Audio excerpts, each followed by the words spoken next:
Olá pessoal, eu sou o professor Eric e estou de volta aqui para mais um vídeo da nossa série de resoluções de provas da Universidade Federal de Mato Grosso do Sul. Hoje nós vamos fazer mais uma prova do PASSE, uma prova da segunda etapa, ou seja, referente aos conteúdos do segundo ano. No caso, nós faremos a prova de 2019 dos alunos que concluíram o segundo ano em 2019 e que farão a terceira etapa, referente a 2020, agora em fevereiro de 2021, ok?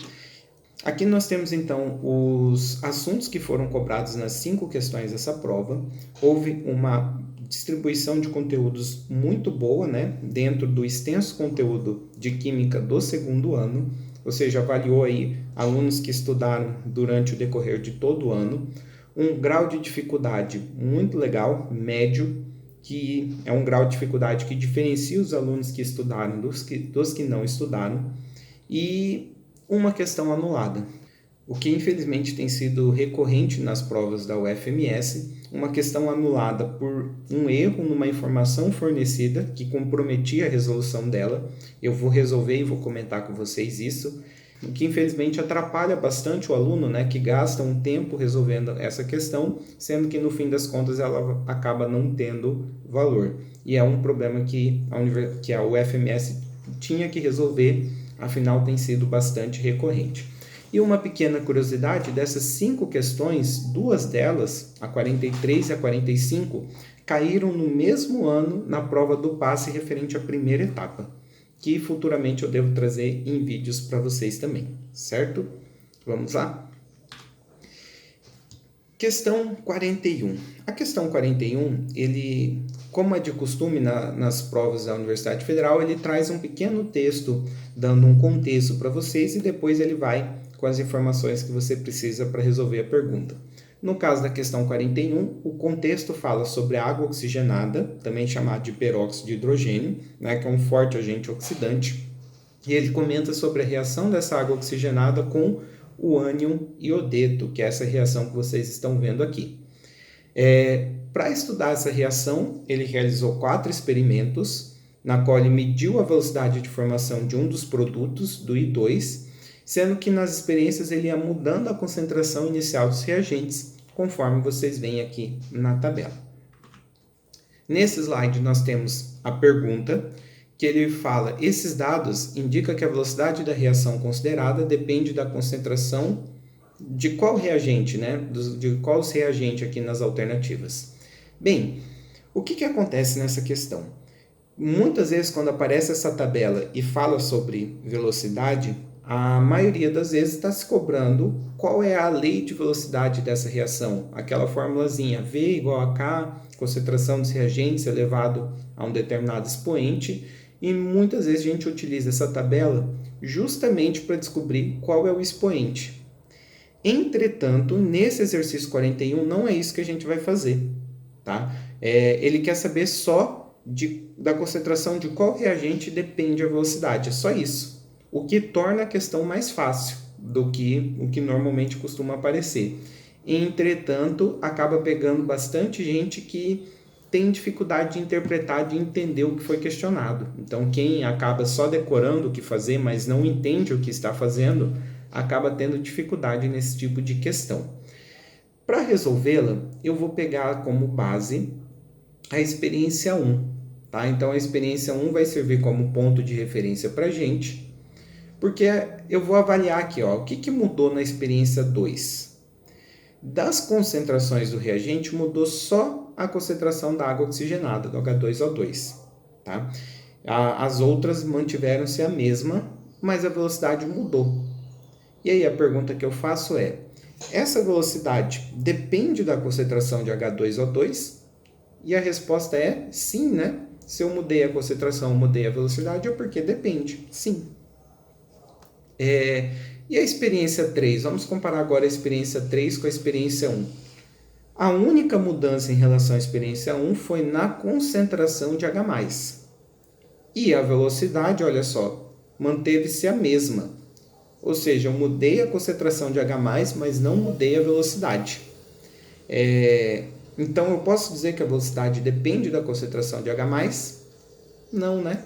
Se eu mudo e não muda a velocidade, é porque uma coisa não depende da outra. E por fim, nós temos a experiência 4. A diferença em relação à experiência 1 foi a concentração de iodeto de I-. A velocidade ela sofreu alteração, certo? Então, se eu mudo a concentração de iodeto, eu mudo a velocidade. Logo, a velocidade depende da concentração de iodeto, o que leva a gente a concluir que a resposta dessa questão é a alternativa A. A velocidade da reação depende das concentrações de água oxigenada e iodeto. Fechamos, então, questão 41. Questão 42. Então, ele traz o nosso contexto, falando a respeito do marca-passo e da bateria que alimenta esses marca-passos, que são a bateria de lítio. E na parte que interessa aqui para resolver a questão, e aqui ele traz as informações necessárias para resolvermos a questão e a pergunta, né? Em relação à bateria de lítio, a seguir são apresentadas semi-reações juntamente com seus potenciais padrões de redução. Então, nós temos duas semi-reações de redução dos elétrons antes da seta. E ele pergunta para nós, o redutor dessa pilha, bem como a sua DDP, são respectivamente. Uma coisa que nós temos que tomar cuidado é que quando ele pergunta o redutor, ele quer saber quem é o agente redutor. Tá? Ele omitiu a palavra agente. Lembrando que o agente redutor é a substância que causa a redução de alguém, e para causar a redução de alguém tem que ser uma substância que sofre uma oxidação, né? Ela oxida para que outra substância reduza. E como que a gente vai descobrir quem é esse agente redutor? Bem, nós temos duas semi-reações de redução. A gente sabe que isso não pode acontecer numa pilha, né? É impossível ter duas reações de redução sozinhas. Uma delas tem que ser oxidação. Olhando os potenciais, o maior potencial é da semi-reação B, o valor positivo. Então, a semi-reação B, de fato, é uma redução. E como a A perdeu, eu vou ter que transformá-la numa oxidação. Eu vou inverter a reação A. O que é produto, eu vou transformar em reagente. E o que é reagente, eu vou transformar em produto. Então, a equação A vira uma oxidação. A equação B eu mantenho, ela de fato é uma redução. E quem já está mais atento já sabe me dizer quem é o agente redutor, por quê? Porque o agente redutor é quem sofre oxidação, no caso a reação de cima. Olhando a reação de cima, quem está sofrendo, né, a oxidação é o lítio. Então, nós sabemos que o agente redutor é o lítio. Vocês podem confirmar isso também pela variação do NOx. O lítio aqui, ó, antes da seta, o NOx dele é 0, né? Ele está sem carga, uma substância simples sem carga. E depois da seta, ele vira um cátion com carga mais 1. O NOx dele é mais 1. O seu NOx está aumentando, o que confirma que ele está sofrendo, de fato, uma oxidação. Logo, ele é o agente redutor. Ele causa a redução do iodo, do I2, a iodeto. Beleza? Então, respondida a primeira questão. Outra coisa que ele quer saber é a DDP, a diferença de potencial dessa pilha. Quem manja bem a parte teórica já mata a questão só de olhar as alternativas que sobraram na resposta B, porque pilha sempre tem que ter potencial positivo. Pilha não pode ter potencial negativo. Caso vocês queiram confirmar que de fato o valor é 3,59, nós podemos calcular essa DDP usando uma fórmula que diz que é o potencial maior menos o potencial menor.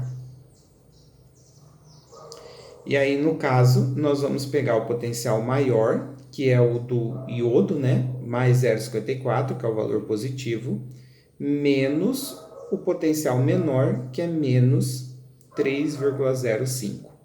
E aí, nesse caso aqui, cai num jogo de sinal, né?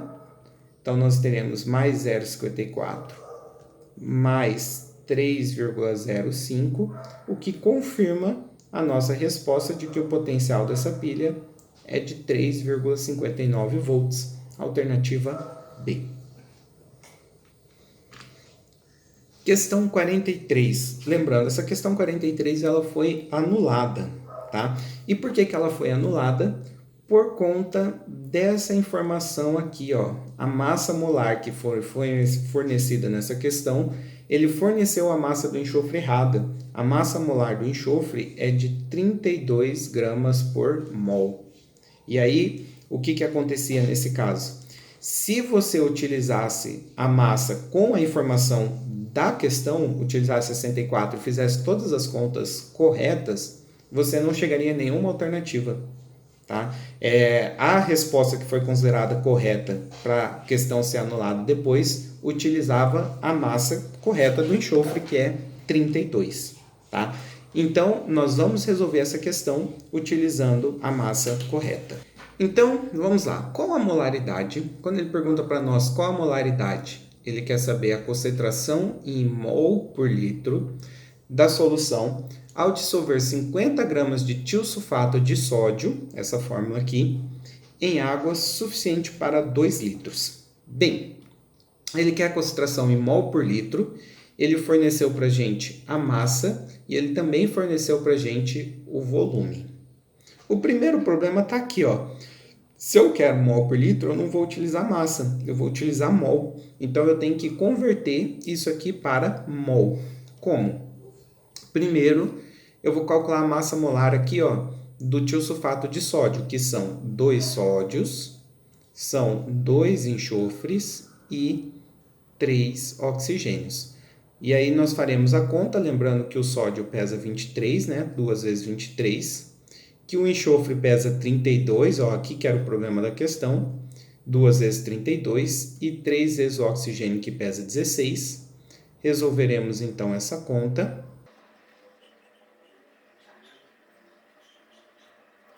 O que leva a gente a concluir, então, que a massa molar do tiosulfato de sódio é de 158 gramas por mol.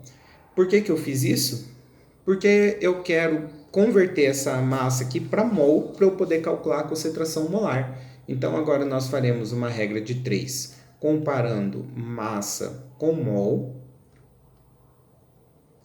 Primeiro, utilizando a informação que eu sei aqui, né? Que 158 gramas de tiosulfato contém 1 mol, tá? E os 50 gramas de tiosulfato, que é a informação que ele me deu, corresponde a quantos mols? Eu não sei.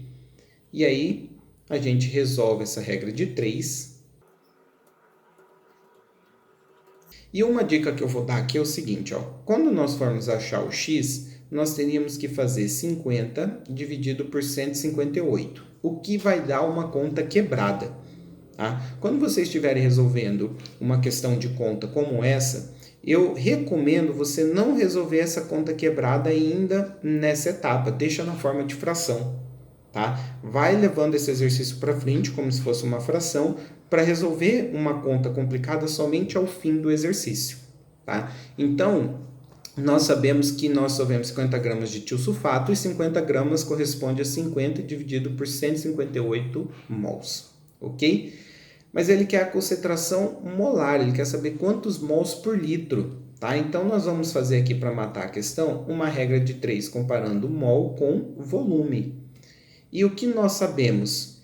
Que a gente dissolveu essa quantidade de tiosulfato, que são 50 sobre 158 mols, em 2 litros de solução, ok? E, como ele quer saber em mols por litro, ele quer saber quantos mols haveria em 1 litro da solução. E aí, fazendo essa segunda regra de 3 aqui, nós chegaremos à nossa resposta. Então, resolvendo aqui, para isolar o x, a gente passa o 2 dividindo, né? Vai ficar na parte de baixo da equação. Nós poderemos, então, simplificar aqui, ó, por exemplo, 50 com 2 daria 25 e 1.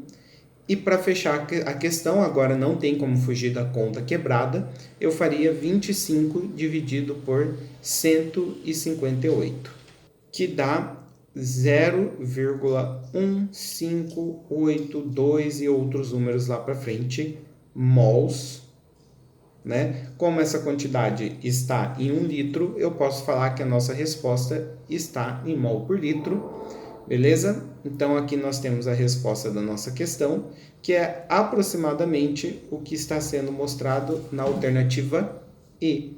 O gabarito inicial da prova, inclusive, deu como resposta a alternativa E. Lembrando que a gente só chega a esse valor se nós utilizássemos o valor correto do enxofre. Eu resolvi essa questão por regra de 3, o que dá um pouquinho mais de etapas até chegar à resposta, mas que não exige que você tenha que decorar fórmulas. Existe uma fórmula que resolveria essa questão em uma única etapa, mas você precisaria chegar na prova com ela memorizada. Aqui você vai pelo raciocínio lógico, certo? Questão 44, que talvez seja a questão mais fácil dessa prova. Ele fala, uma solução aquosa 25 graus Celsius tem o pH 3. Logo, a concentração molar de íons OH- é igual a... Bem, o que nós vamos ter que tomar cuidado aqui? Primeira coisa, ele deu o pH e perguntou para nós a concentração de íons OH-. O primeiro cuidado é lembrar que pH relaciona-se a H+, tá? O OH- relaciona-se a POH. Então, ele deu, de certa forma, duas informações aqui que não se comunicam imediatamente. Entretanto, a gente sabe que pH mais POH tem que dar 14, né? A soma dos dois tem que dar 14. Logo, se o pH é 3, eu posso dizer que o POH dessa solução é 11. Né? 3 mais 11, 14. Se o pOH é 11, intuitivamente muitas pessoas já sabem que a concentração de OH- é 1 vezes 10 elevado a menos 11, tá? O que seria a alternativa B. Ou a gente poderia utilizar uma fórmula, tá? Não precisa ter gravado essa fórmula aqui, mas é a maneira, digamos, oficial de descobrir, que diz que a concentração de OH- é 1 vezes 10 elevado a menos o pOH. Como nós acabamos de ver, o pOH é 11, então nós teríamos 1 vezes 10 elevado a menos 11. Lembrando que essa concentração estaria em mol por litro. Inclusive, a questão deveria ter colocado a unidade de medida aqui. Foi uma falha aqui na elaboração da questão. E nós temos como resposta, então, a alternativa B. E por fim, a questão 45, e de fato essa talvez seja a questão mais difícil da prova, que ele pergunta para nós qual é o número de oxidação, lembrando que a abreviação de número de oxidação é NOx, tá? Do oxigênio nos compostos. Ele me deu 4 compostos aqui para a gente descobrir qual é o NOx. E bem, por que essa questão ela complica um pouco? Normalmente, o NOx do oxigênio costuma ser menos 2. E quando eu falo costuma, eu estou falando na maioria das vezes, não sempre.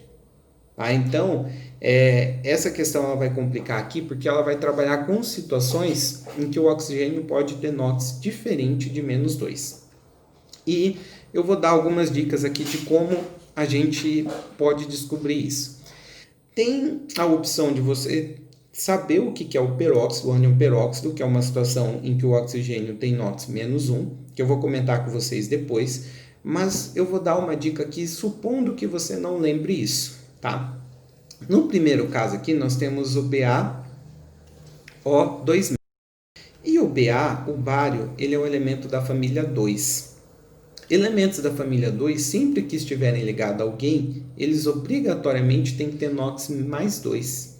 Tá? Isso é uma regra para os elementos da família 2. Então, aqui em cima, eu vou colocar o NOx. Ok? Aqui embaixo, eu vou fazer o cálculo total. O NOx do bário, tá? Como eu tenho um único bário mais 2, a soma de todas as cargas dessa substância tem que ser zero, ok? E para a soma de todos ser zero, a soma dos NOx do oxigênio tem que dar menos 2. Como eu tenho dois oxigênios dando carga menos 2, significa que cada oxigênio tem carga menos 1. Logo, nesse caso aqui, o NOx do oxigênio é menos 1. Tá? E diga-se de passagem, essa substância aqui ela é conhecida como um peróxido. Ok? O CuO. Como que eu vou saber o NOx do CuO? Lembrando que o cobre, o Cu, ele é um elemento que está lá no meio da tabela periódica e, inclusive, ele não possui carga fixa. Quem se lembra de cabeça, o cobre ele pode ter sua carga variando de mais 1 a mais 2. E como que eu vou saber o NOx do oxigênio? Nesse caso, ele é um pouquinho mais complicado. Como eu comentei com vocês, vocês podem saber o conceito de peróxidos, e peróxidos eles não se combinam com metais de transição, metais que estão no meio da tabela periódica. Ele combina somente com elementos da família 1 e 2, metais da família 1 e 2, tá? Ou, caso você não saiba, dá para pular isso aqui e ver se você acha uma alternativa, ok? Próxima opção, nós temos o ácido fosfórico. Pessoal, o ácido fosfórico é, digamos, uma substância padrão, tá? E uma substância padrão, o oxigênio costuma ter o NOx mais recorrente dele, que de fato é o -2. Beleza? Aqui não tem nenhuma pegadinha, é o oxigênio normal, NOx -2. Aliás, diga-se de passagem, a gente já mata, né? Se a gente souber a primeira e o terceiro NOx, eu já não tenho opção alternativa A. Mas a gente ainda pode confirmar. Por exemplo, CaO2, o cálcio, assim como o bário, também é do grupo 2, a família 2. E sempre que estiver combinado, alguém vai ter NOx mais 2. Aliás, diga-se de passagem, CaO2 cai na mesma situação do BaO2. Então é o peróxido de cálcio, né? E o NOx aqui é -1, o que confirma para nós o que de fato é a opção A. Enquanto o CuO não pode ser um peróxido, porque peróxidos não combinam com elementos de transição, então o oxigênio não vai ser -1, vai ser o padrão dele, que é ser -2, certo? Fechamos a questão. Outra opção seria você lembrar que peróxidos é formado pelo ânion O2, 2-, tá? E esse 2 aqui ele não pode sumir de jeito nenhum. Então, por exemplo, o fato de não aparecer um 2 aqui faz a gente descartar a possibilidade disso aqui ser um peróxido, ok? E, por exemplo, sabendo que o peróxido é esse ânion aqui, se eu fosse combinar ele com cálcio, que é da família 2, tem carga 2+, né? Vou combinar o ânion peróxido, nós simplificaríamos as cargas aqui, né? O 2 simplificaria com 2, ficaria 1 para cada. Inverteríamos, né? Mandaríamos 1 para lá e 1 para cá. E o que confirma que a nossa fórmula final, de fato, é o CaO2. Então, eu utilizei aqui duas possíveis maneiras de se pensar para resolver essa questão, sendo que, de fato, essa era uma questão difícil, pois ela exigia um conhecimento um pouquinho mais avançado, seja de NOx, para lembrar que os elementos da família 2 obrigatoriamente têm que ter carga mais 2, né? Ou você saber aqui da química inorgânica o que são os peróxidos, certo? Essa, de fato, era a questão mais difícil da prova. Com isso, fechamos a resolução e até o próximo vídeo, pessoal.